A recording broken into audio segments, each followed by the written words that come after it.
Welcome to the RSP NFL Lens. I'm Matt Waldman with the Rookie Scouting Portfolio. Let's take a look at Baker Mayfield in Week 2. Had a much better week than his debut against the Baltimore Ravens. Let's find out why. And yeah, it's more than it's always just the Cincinnati Bengals. Play action fake, you're going to see this a lot in Cleveland this year, which is the play action boot to the right. And what this does is it allows Baker Mayfield to work to one side of the field, away from the pocket, on the move. He throws very well on the move. He throws very well from open space. He seems to make better decisions when he's not crowded by the pocket. So why not leverage that run game with big old Nick Chubb there and be able to work to the outside? And now you have three receivers working out routes to one side. And he decides right here, high safety, Kadarius Hodge at the right hash. Good leverage by Hodge. He sees that, all the confirmation he needs to go for the deepest man here, and I love that. Love that he's going to attack deep to short, and that he goes for it on this particular play, and it's a pinpoint accurate throw. And that's really what you need to see from Baker Mayfield is you're going to give him these types of opportunities, make sure he takes advantage of it, and he does. Nice velocity, good placement, timely throw. Another way to help Baker Mayfield is to empty the field. Make the defense kind of declare what it's doing here. So you motion Chubb out of the backfield. Now you have an empty set. Now you're going to see both safeties basically widen out. One's going to drop back now. So you have two deep coverage. He sees that off the bat. And here's the interesting thing about this play. With two deep coverage, he could be looking Jarvis Landry's way, maybe try and make the hole shot, that little honey hole shot right there. And when he finishes his drop, I think he looks to that safety a little bit to see whether he can do so. I would have liked to have seen him try this, but understandably, Mayfield hasn't had exactly the best year of games, and maybe the best thing to do at this point is you're past midfield, it's early in the game, take the easy play. And you have Austin Hooper working up the seam here with a linebacker where the leverage is very clear that it's going to be in the favor of Hooper to break outside, and this defender's going to have, by the time he turns around and starts running a chase, he's going to be well behind that. So Mayfield makes that step, brings the ball back, lets it out, easy pitch and catch, first down for Austin Hooper, good decision.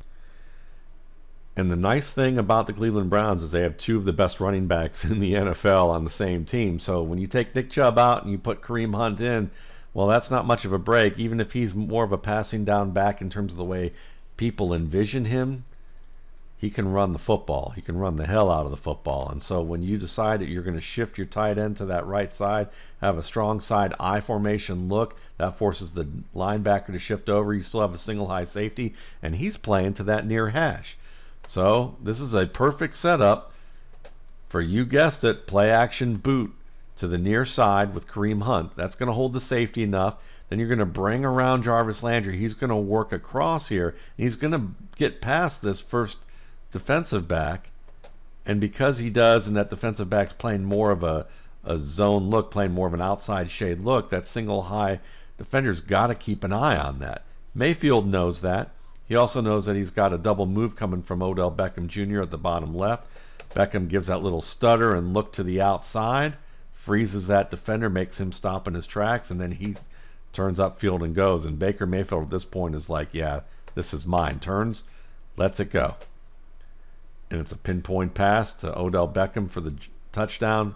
Beautiful play. So we're going to watch it again from the end zone view. You're going to see the safety single high to that near side. So they motion over the tight end, and that looks like their rookie there, Harrison Bryant. Then you're going to have the slot defender kind of shade over there, so it looks like you have three linebackers, even if he's more of a defensive back. There's your single high safety. Perfect play action boot setup.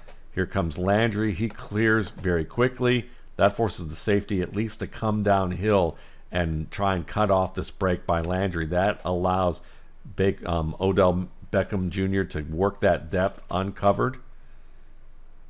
And Mayfield lets it fly. Great scheming, good execution all around. All right, so this is a nice play. You motion Kareem Hunt out into the to the left side of the field. Let's take a look at it from here.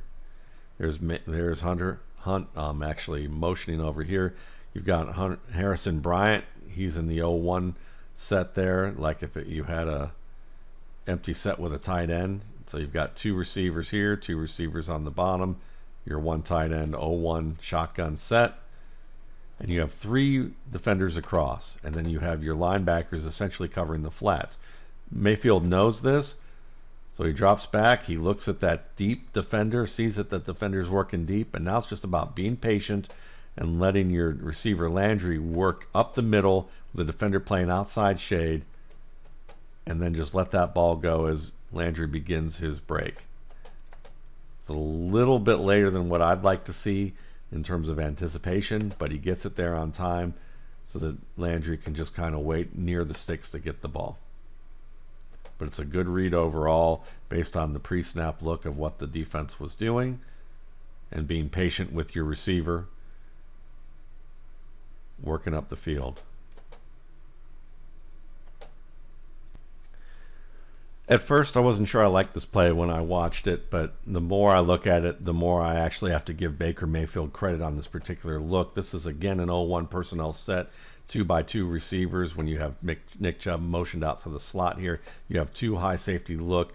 Your middle of the field defenders, your linebackers are all tight to the line of scrimmage, and you have 1 dropping off to cover the tight end over here. So what Mayfield does is he begins his drop looking to the right side with that trip set, or those 3 receivers at least. That's really what it is. It's just 3 receivers. Plants and looks over to that right. Nothing is really open based on where things are going to go. So he does a good job at this point to begin his thoughts to look to the left side of the field. But as he does so, he feels that interior pressure. And here's where I at first thought he's overreacting to work to this right side. Couldn't he have just pivoted and thrown that ball to Odell Beckham in the middle of the field? Couldn't he have done that earlier? But when you look at it again, you realize that right about here, this is the linebacker's underneath and has that pretty well covered. The safety over top is, in the position where he needs to prevent the deeper play. But it's this linebacker here that he has to worry about. And when he sees that linebacker coming off to that side, he decides right then and there, and he feels the pressure up the middle. Let's work outside, but I know now that I've drawn that linebacker to actually stop and look towards that check down or come up into the flat to cover me now that I might run. And then I can just repivot and throw that ball in the wide open middle of the field. And that gets the first down right there. Really nice work by Baker Mayfield there. He gets rightly criticized for bailing the pocket too soon a lot of times. But this is a play where I actually like what he did. He kind of goes against his own tendency, or, to how he's scouted. And it's like, okay, I'm going to act like I'm going to bail. Let me stop, turn, make that quick throw, and that creates an even bigger opening where the linebacker didn't chase. And this pass is just a nice display of anticipation. You have your singled receiver to this right side, the strong side, and you have your defensive back who's playing, over top, but inside shade. Looks like he's a little bit more to the inside. I know that might be closer to the outside, but I think the way this looks, it seems like he's given up a lot to the right side of the field, so it's a little bit more to the inside. If you ask me, you have a single high safety. That also kind of gives the indication that this is probably a one-on-one, especially when the fact that you're going to see the tight end here and the back. And with the tight end here, the linebacker works to that tight end right away, so now you have a one-on-one with Kaderil Hodge. Like the fact that he just lets that ball go as soon as that third step hits. And it's nice anticipation with the throw. So whether it was zone or man, however you wanted to look at it, it was a one-on-one in that situation, how the route was going to shape out. And Mayfield wins it with anticipation. It's a great play. Mayfield's having a nice start to the game. Still, this is an area, if you want to talk about where Mayfield can get better as a passer, it's absolutely in the red zone, and really overall, it's about making quick decisions and processing things fast enough to be able to just let the ball go. He's going to drop back, look to his right. He's got 3 defenders against 2 receivers, really 4 if you look at the safety. At this point, he should be turning and looking to his 3 receiver side, knowing that he has an in cut from rookie Harrison Bryant at the goal line. And when he finally does look back here, I mean, he could probably still throw this ball. It might be a tougher throw to make, but he hesitates, gives a little pump, decides not to do it, and ends up throwing the ball away. Now, I like that he makes a smart decision to throw the ball away, but you'd also like to see him at this point, as soon as that foot hits, instead of using that kind of mini step and now he's got to reset his feet and start moving, I'd rather see a true drop from Baker Mayfield. Finish the drop for real, because then you could pivot to this one side and your receiver, Bryant, is already in position to break open. If he pivoted and he began to throw right now, if he was letting this ball go, this is a wide open pass for a touchdown. But now he's late with it because of the fact, again, the footwork. He's already thinking about bailing the pocket. That's what you see from this play. 1, 2, 3. Steps are too tight. Why? Because he's already thinking, let me work to the outside. You can see it was just instantaneous. He made that decision to bail the pocket as soon as that foot hit the ground because of what his front foot was doing. It was too close. He was already anticipating rolling out here when he had a backside receiver up the left seam breaking to across the middle that he could have targeted with just finishing the drop the way that you're expected to, and throwing the ball, and just a slight pivot maybe at best. So missed opportunities here. This is where you want the best red zone managers. Really, they don't they don't go opt for this right away. Not in that situation. There has to be a reason to do that, and the pressure wasn't enough for there to be a reason. Really, he should have been pivoting and seeing the open receiver and throwing the ball right here. This is a touchdown. Here we are, 3rd and 9, second half of this game. They have a nice lead, but still, you're going to see a nice evidence of conservative decision making by Baker Mayfield. He's going to look to his left. He's got a one-on-one against a high safety here with Odell Beckham, and Beckham has the leverage. He's inside. He's about even right here. Wouldn't be a bad time to let that ball go, but he looks for it, sees Beckham kind of struggling to get on top here, and he decides, you know what, let me go to my next read over the middle, set up and give a quick fire, and it's a first down. So he goes for the higher percentage play. So I like that. At the same time, you can see too where maybe he's a little chastened here. He had this opportunity for the kill shot, didn't do it. Maybe he felt the pressure. Maybe he felt like, in the position that they're in, let's move the chains. I think ultimately you can't second guess him, really. It's a smart play, and it's a fairly accurate throw for a change. It's not one over the middle where it's completely behind the receiver. It's a little bit behind, forces the receiver to actually have to slow down a bit. So again, in the middle of the field, you'd like to be for him to be pinpoint, and pinpoint on this play isn't this. This isn't it, because the receiver has to slow down. Lead him a little bit more. Let him work downfield a little bit more and stretch downfield for that ball. But still good enough for a first down. No complaints for real, at least at this point. If you're going to project forward, then yeah, the minor complaint is continue working on being pinpoint to the point that you don't give any chance for a defender to be able to come from behind and knock this ball loose. This one was a little closer than it needed to be, but still good enough. And here we go. Here's another play later on where you're going to see him work to his right, come across the field to see Beckham working on the crosser from left to right. Fires it on time, accurate throw. Baby steps. Works, It's nice to see him throw an accurate ball across the middle to Beckham. That isn't his first read. Oftentimes on his second and third reads, he can be inaccurate. That's a nice accurate throw. And I like what the Browns do with some of their players. Jarvis Landry is kind of a Hines Ward type of player, meaning that he's good after the catch. He's a physical player, works well underneath. So you have a rub route here. Allow Mayfield just to drop back quick and make that opposite flat throw on time, well placed, good transition upfield. Big gain for Jarvis Landry. Gets almost to the red zone from play near midfield. Gotta like that. It's well schemed. You got the clear out here with your two receivers on the outside. They're going to work the clear out. You're going to see Hooper commanding 2 defenders inside. That's nice because of the fact he's not really commanding. He's working inside, and as a result can take those 2 because of Landry working across on this little arrow route.